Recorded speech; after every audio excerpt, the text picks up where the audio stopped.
We're straight into the main emphasis of today's weather story, which is about the flooding that we have across parts of the country. This is some of the roads in the Vale of Glamorgan. We've had some disruption on the railways as well in Wales, with trains struggling to make it through the floodwaters between, for example, Cardiff and Caerphilly. So check before heading out today. Lots of flood warnings in force, 57 in England, another 20 for Wales, a couple in Scotland as well. So we do have some poor conditions out and about this afternoon.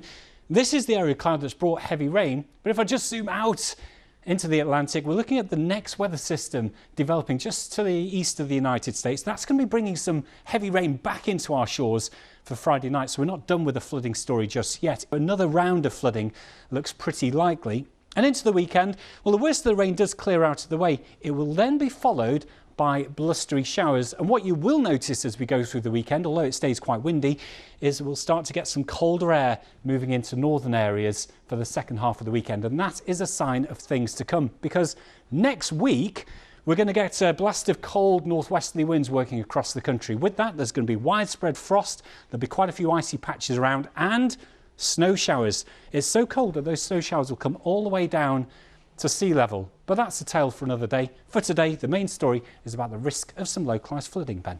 Good afternoon. It has been a rather blustery and grey day once again. This was Hammersmith first thing this morning, and the same in Chesham. Grey skies. It's been blustery too. The wind, strongest gust just above 35 miles per hour this morning, and the wind staying with us through this afternoon is going to stay very blustery. Hello, a very good evening to you. I hope you had a lovely day, didn't get too wet. It's staying unsettled over the next few days, apart from tomorrow, which offers a little bit of a brief relief. More on that in a moment. Still very windy at times, and as we go through to Sunday and the start of next week, things are turning colder. Could see the return of some frost, maybe even some wintry showers. It is a few days off though, and we'll give you more detail on that as things develop. And the headline is rain, really, isn't it? Rain, rain, go away, Sophie, is what we would like to say. More rain to come as well over the next few days with sights like this. It may not surprise you to hear that some areas across northwest England and parts of North Wales have already exceeded their January monthly average rainfall, and we're not even halfway through the month yet. That's how wet it has been.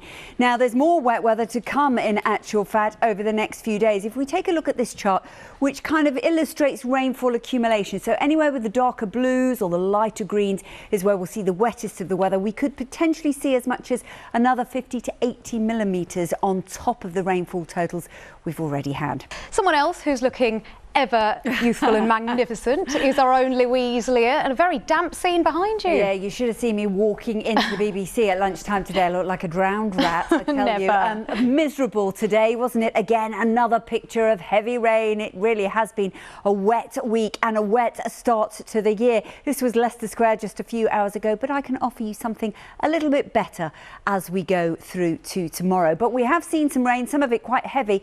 Good evening to you. After a thoroughly disappointing week of weather, and that's an understatement for some of us, the chance of brighter skies set to return tomorrow. In the meantime, brisk, at times gusty winds and gales, yet more wet weather, some of the rain intense, heavy and thundery, and feeling increasingly chilly as we approach the weekend.